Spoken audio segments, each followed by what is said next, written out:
So part of the point of doing this with integral medicine as well, um, is the power of intention, right? So the power of intention changes everything. Intention changes everything.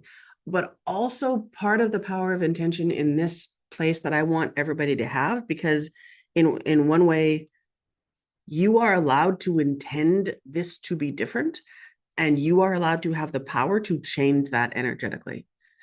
When we inherit these things, it feels like such a necessity.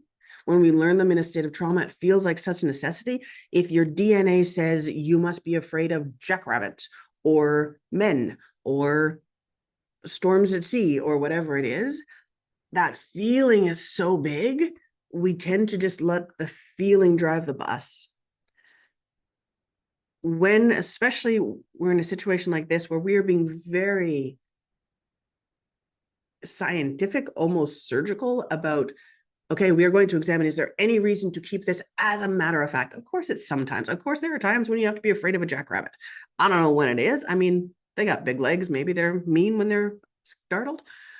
But otherwise, no, you are allowed to change every aspect, every ounce, every breath, every cell of yourself, because that's your job. It is your job to bring back, to become more in integrity. It is your job, it is your right to fill in all those pixels with truth rather than the inherited fear. Because we go back to, is it fear or is it love? Love gives us more definition.